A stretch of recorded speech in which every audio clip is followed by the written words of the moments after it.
is a certain weight carried by those who dare to step out of the crowd, those who choose not to march to the rhythm of society's drum, but instead to the quiet beat of their own heart. To be different is not simply to adopt an unusual habit or opinion. It is to look at life with fresh eyes, to see the patterns where others see only the obvious, and to walk in directions where few are willing to tread.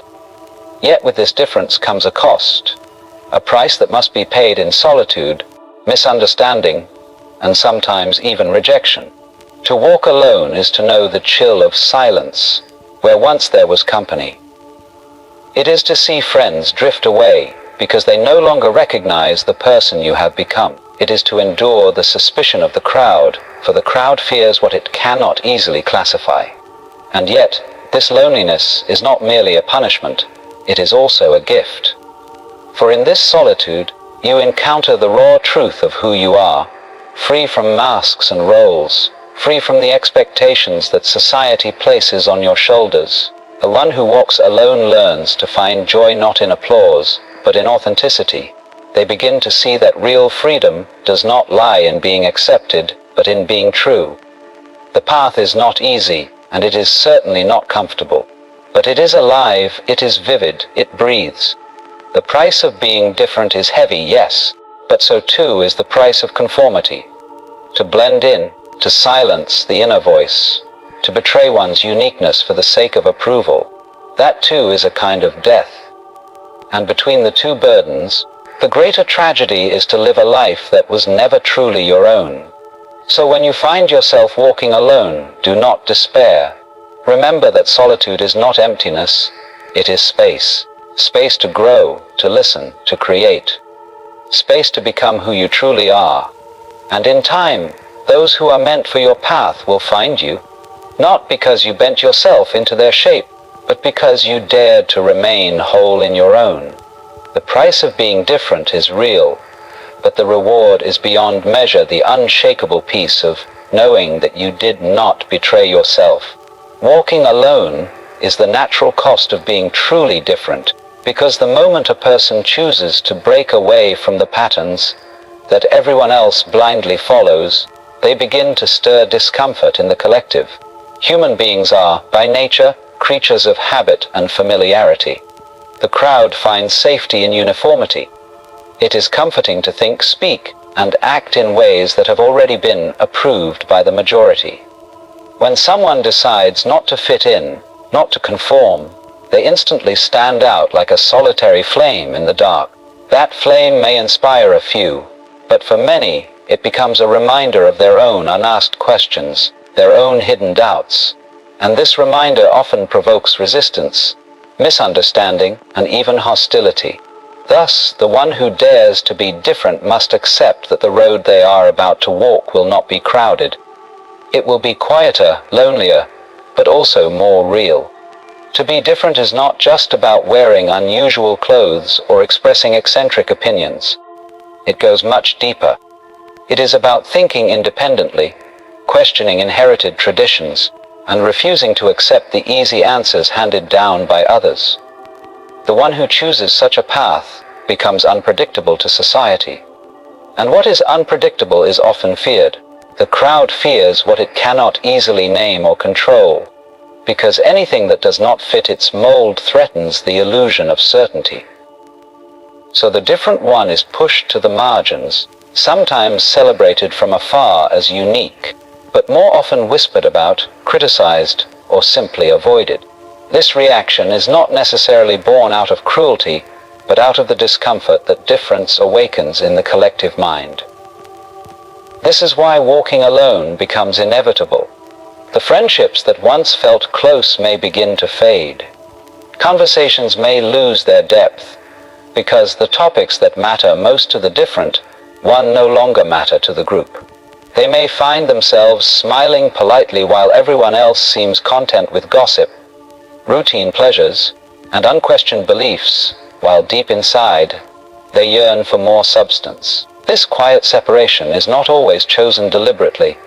It unfolds naturally, like a river carving its own course. One day, They realize that the circle they once belonged to no longer feels like home, and that realization places them on a path where fewer footsteps are heard. The loneliness of this journey can be heavy, especially at first. There is a deep human desire to belong, to be seen, to be understood. To walk alone often feels like carrying the burden of being unseen, misunderstood, or even mislabeled. Some will say you are arrogant, others will think you are strange, and still others will dismiss you as lost. These judgments are part of the price. Yet, in that very isolation lies a strange kind of strength. For when the noise of the crowd fades, you are forced to rely on your own clarity. You begin to listen more closely to your inner voice, and though it may tremble at first, it grows louder and steadier the more you walk with it. Walking alone also reveals something the crowd rarely experiences: the raw truth of independence. When you are no longer carried by the approval of others, you learn to carry yourself. You realize that your worth is not defined by how many people applaud, but by how true you remain to what feels right. That realization, though costly, is liberating. It is the kind of freedom that cannot be purchased, only earned, and it comes at the expense of comfort, familiarity, and social acceptance. The loneliness may remain, but it begins to transform into solitude, and solitude begins to reveal its treasures. In this way, being different is inseparable from walking alone. The crowd will rarely walk with you, because your path was never meant to be theirs. And though the price is real, so too is the depth of life that unfolds when one accepts it. Solitude reveals authenticity, because it removes the constant pressure of performance that comes with living among others. When surrounded by society, we are endlessly reflecting parts of ourselves that may or may not be true, simply to fit the expectations of family, friends, colleagues, and even strangers. Masks are worn, roles are acted out, and often, beneath all of this, the real self lies hidden, waiting, longing to be acknowledged. But when a person steps away from the noise, when the crowd no longer surrounds them, and their only company is silence, there is no one left to impress, no image left to defend. What emerges in that space is something raw and unfiltered, the truth of who one really is. This authenticity is often difficult to uncover while living too closely with others, because human beings are highly impressionable. Even the strongest minds absorb opinions, desires, and fears from those around them. The voice of society becomes so loud that the inner voice is drowned out. We find ourselves wanting things not because they spring from our genuine nature, but because we have been taught to want them. We find ourselves adopting beliefs that were never truly tested, only inherited. Solitude interrupts this cycle.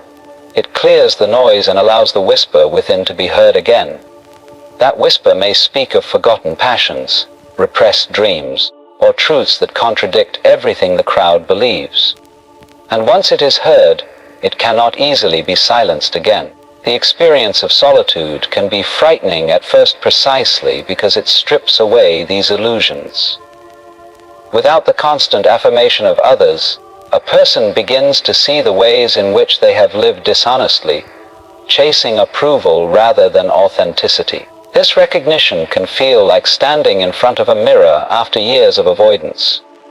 The image may shock or unsettle, but it is real, and in that reality lies the possibility of genuine growth. To discover one's own authenticity is to accept the imperfections, the contradictions, and the uniqueness of one's being without hiding them behind borrowed identities. When solitude deepens, it begins to reshape the relationship one has with oneself.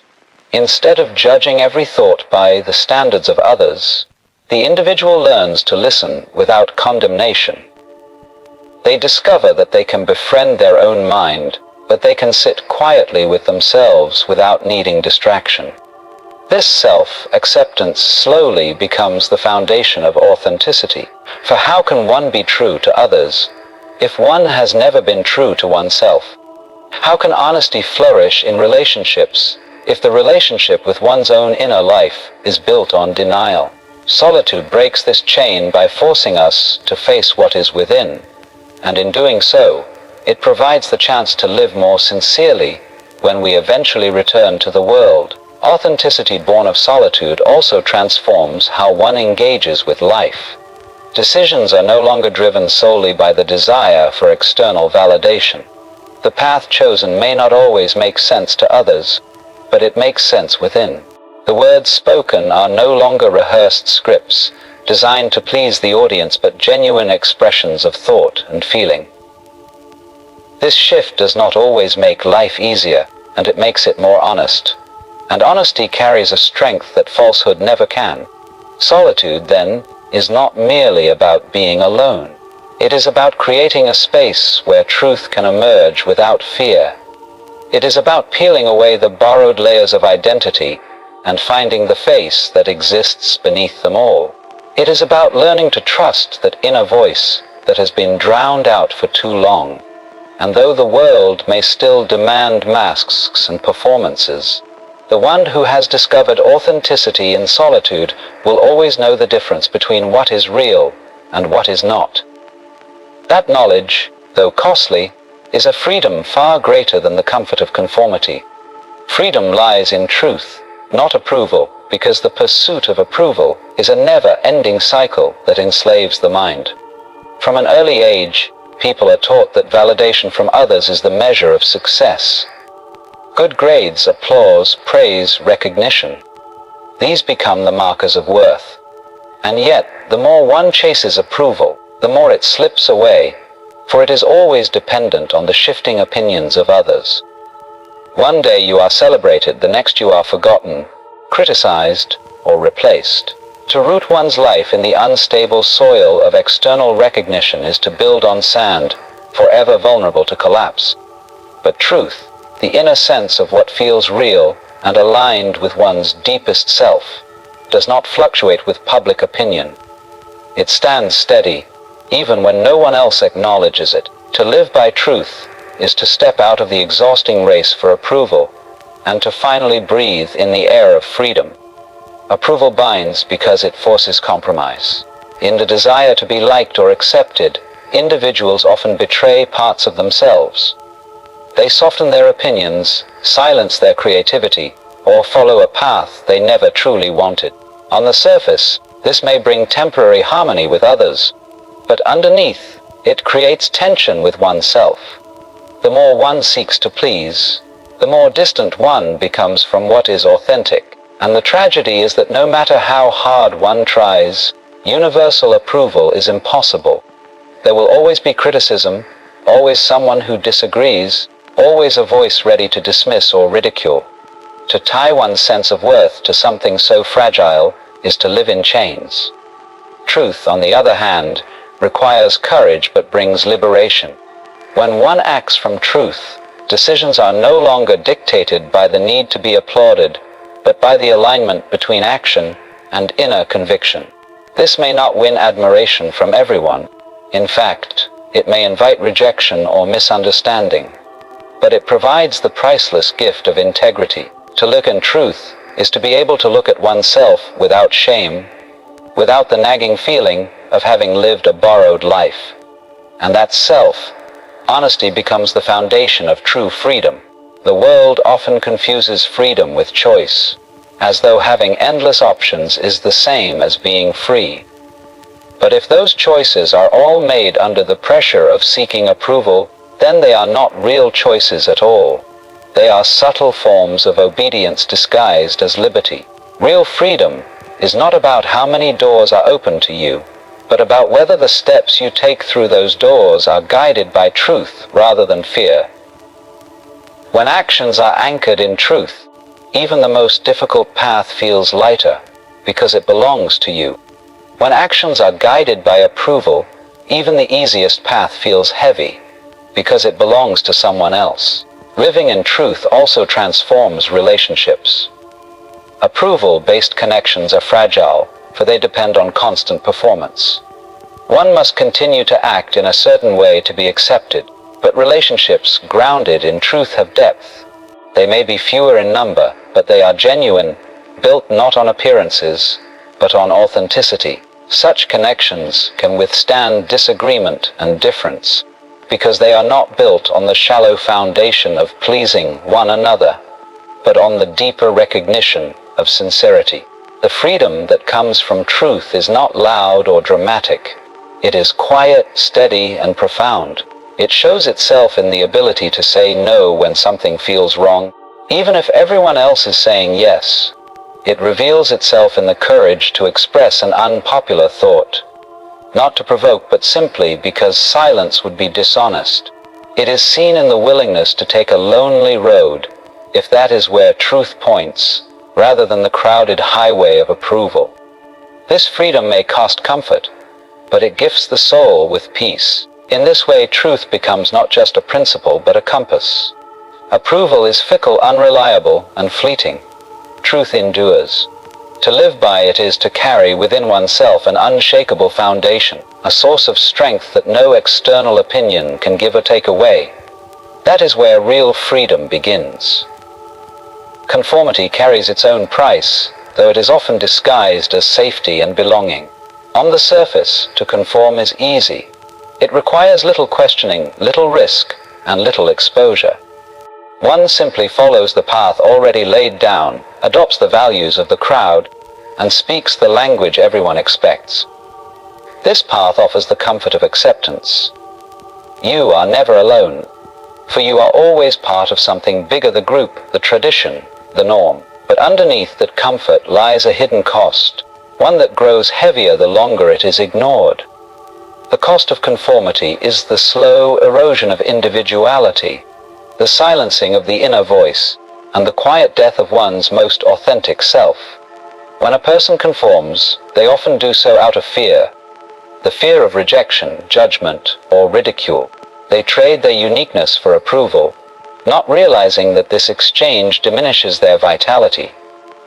The self they present to the world becomes a mask, a polished image designed to fit in, while the real self retreats into silence. Over time, the mask grows so convincing that even the wearer forgets what lies beneath it. And yet, a faint sense of unease remains, a nagging feeling that life is being lived on someone else's terms. This inner conflict may be ignored for years, but it does not disappear. It lingers, waiting for recognition. The tragedy of conformity is that it robs life of its depth. When one silences their originality, they also silence their creativity, their capacity for discovery, and their ability to bring something new into the world. Everything becomes repetition, imitation, echo. The individual becomes a copy of others, never truly exploring the vastness of their own potential. This may provide a kind of security, but it is the security of a cage, stable, predictable, and suffocating. To stay within that cage may feel safe, but it comes at the expense of growth, freedom, and authenticity. Conformity also creates a peculiar kind of loneliness, though it is surrounded by people. In chasing approval and adapting to the expectations of others, one may gain social inclusion, but at the same time lose genuine connection. For if the self that others accept is not the real self, then the acceptance is hollow. Friends may admire the mask, but they will never know the soul behind it. This results in an emptiness that no amount of social activity can fill, because deep down there remains the unanswered question: if they saw the real me, would they still accept me? That doubt is the hidden shadow behind conformity. There is also the price of regret. Many people who lived by conformity look back later in life and wonder what could have been, had they dared to be true. Regret is not born from the risks one took, but from the risks one avoided, from the dreams that were sacrificed in the name of fitting in. The price of conformity is not always paid in the present. It often arrives in the later chapters of life, when the opportunities for change have grown fewer and the weight of unexpressed potential becomes unbearable. What makes conformity so deceptive is that society rewards it. The crowd praises those who follow the rules, who maintain the status quo, who do not disturb the harmony with uncomfortable truths. Approval, applause, and security are the short-term rewards. But these rewards conceal the deeper cost. To conform is to live a borrowed life, to walk a path that was never truly chosen, but simply inherited. And while this may bring ease, it denies the possibility of discovering who one really is. So, while being different requires courage and often demands solitude, conformity demands something far more painful in the long runs: the sacrifice of one's essence. It may feel safer, but safety at the expense of selfhood is no safety at all. The true price of conformity is the loss of the only life that could ever be uniquely yours. Solitude is not emptiness, but fertile ground, though many fear it because they confuse being alone with being incomplete. In reality, solitude is not a void but a space, and like all spaces, it is filled with potential. It is the quiet soil in which the seeds of self-discovery, creativity, and inner strength begin to grow. Yet, because people are often uncomfortable with silence, they mistake solitude for a lack, when in fact it can be the richest presence one will ever encounter. To step into solitude is not to step into nothingness. It is to step into the depth of one's own being. When the noise of the crowd fades, the mind begins to notice things it had long ignored. Thoughts that were buried under endless conversations, distractions, and routines begin to surface. Some of these thoughts may be uncomfortable at first. Questions about meaning, desires that were repressed, truths that were denied. This is why solitude feels frightening for many. It forces a confrontation with oneself. But what initially feels like a confrontation eventually reveals itself as a dialogue, a chance to listen honestly to the voice within. That voice, though quiet, is the truest guide one has, and in solitude, it is finally given the space to be heard. Creativity thrives in this space. History is filled with examples of poets, thinkers, artists, and visionaries who turned to solitude not as a punishment, but as nourishment. Away from the noise of expectation, the imagination can stretch its wings freely. Solitude allows one to explore ideas without interference, to create not for applause, but from the sheer joy of creation. It is in these moments that the most authentic expressions of art, thought, and insight are born. A person who has learned to embrace solitude no longer fears the blank page or the silent room. They recognize it as the canvas upon which something new can emerge.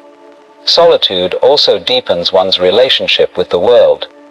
At first glance, this may sound paradoxical. How can being apart from others increase connection? But when one steps back, when one is alone, the senses sharpen. The rustling of leaves, the play of light across the sky, the simple rhythm of breathing.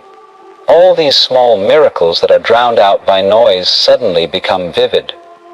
Solitude reconnects one to the larger flow of life, reminding us that we are not merely social beings, but also beings of nature, beings capable of stillness, wonder, and awe. This connection enriches life far more deeply than constant chatter ever could. Moreover, solitude strengthens resilience.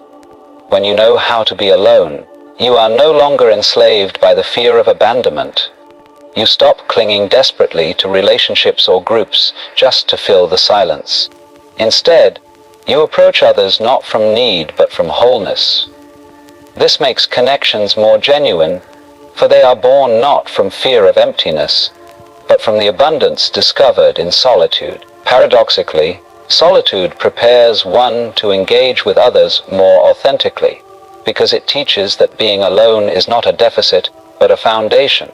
Solitude is fertile because it cultivates growth that no crowd can offer. It teaches patience, for time stretches differently when it is not filled with constant distractions. It teaches self-reliance, because in solitude you discover that you can stand with yourself without collapsing. And it teaches clarity, because silence has a way of revealing truths that noise conceals. What many mistake for emptiness is actually a reservoir of possibilities. To sit in solitude is to sit at the edge of one's own potential, to realize that within this quiet space lies the power to reshape thought, renew spirit, and create life anew. Those who embrace solitude come to see it not as loneliness, but as richness. They know that while the crowd offers excitement and comfort, solitude offers something even rarer, the ground upon which one's truest self can take root. The reward of walking alone is inner peace, though it is not the kind of peace that arrives instantly or without struggle. At first, solitude may feel like exile, and difference may feel like a burden too heavy to bear. But over time, as one becomes familiar with the rhythm of their own path, the sharp edges of loneliness soften into acceptance, and acceptance deepens into serenity. This peace is not dependent on whether others agree, applaud, or even understand. It comes from the quiet recognition that you have remained true to yourself, that your steps, however solitary, are guided by integrity rather than by the shifting winds of approval. This kind of peace cannot be given from outside.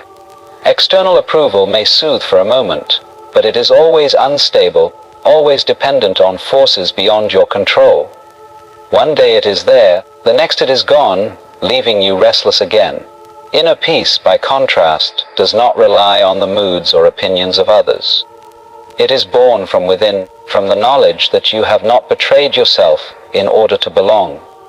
It is a calmness that remains even when misunderstood, a stability that endures even when criticized, because it does not rest on the fragile foundation of external validation. When a person dares to walk alone, they come to realize that much of human suffering comes from the struggle to be what others demand. The endless adjusting, pleasing, and performing creates tension that gnaws at the soul. To finally let go of this struggle, to live honestly even if it means being alone, is to unburden oneself from an invisible weight carried for too long. That releases peace, quiet, steady, and profound. It is not dramatic, but it changes everything. Life feels lighter because it is no longer lived in conflict with one's own nature. Inner peace also manifests as freedom from comparison. In the crowd, it is almost impossible not to measure oneself against others. Who has more wealth, more success, more recognition? These comparisons breed envy, insecurity, and endless dissatisfaction. But the one who walks alone eventually sees that such comparisons are meaningless. On a solitary path, the only measure is whether you are living in alignment with your own truth. Someone else's journey is no longer a standard, but simply another expression of life. This realization dissolves much of the restlessness that plagues the conforming mind, replacing it with quiet contentment. Another dimension of this peace is resilience. When you have learned to stand with yourself, when you know you can endure solitude and remain whole, the opinions of others lose their power to shake you. Criticism does not pierce as deeply, and praise does not intoxicate as strongly. You listen, but you are not enslaved. This stability allows you to move through the world with a kind of grace, neither desperate for approval nor crushed by rejection. That balance is a form of peace that nothing external can disturb. The reward of walking alone also brings a gentler heart. Once you have endured misunderstanding and solitude yourself, you grow more compassionate toward others. You see that everyone, in some way, is fighting their own battles with belonging and authenticity. Instead of judging, you begin to understand. Instead of condemning difference, you respect it. This inner peace is not cold detachment, but warm acceptance. First of yourself, and then of others. In this way, the peace you discover within solitude radiates outward, touching everything around you. Ultimately, this peace is not the absence of difficulty, but the presence of harmony. Life continues to present challenges, misunderstandings still occur, and the road can remain lonely at times. But beneath it all there is a steady foundation, a deep sense that you are where you are meant to be, living in a way that honors your true self. This quiet assurance is the greatest reward of walking alone, the knowledge that while the path may be solitary, it is also whole, and in its wholeness, it brings a peace that nothing else can equal. So, When we speak of the price of being different, of walking alone, we are really speaking of a journey that strips away illusion. It is not an easy road. It asks for courage, it demands the willingness to face solitude, and it tests the strength of one's convictions. The crowd will question you, sometimes abandon you, and at times you may even question yourself. But in the quiet of that path, you come to see something precious. Authenticity is worth more than approval. Freedom is found in truth rather than conformity, and solitude is not emptiness but the soil from which your truest self grows. Yes, the price of being different is real. It may cost comfort, companionship, or even certainty.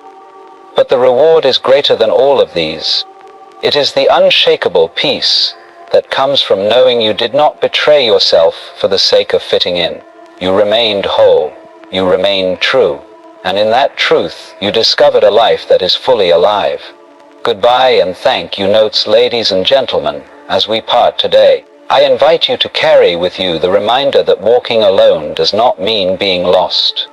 It simply means you have chosen a path few are willing to walk. The path of authenticity, the path of truth. May you find the courage to embrace your difference, the patience to endure solitude, and the wisdom to recognize the quiet reward that waits at the end of such a journey, inner peace. Thank you for your time, your presence, and your listening hearts. May you walk your path with strength, and may it lead you not merely to approval, but to truth.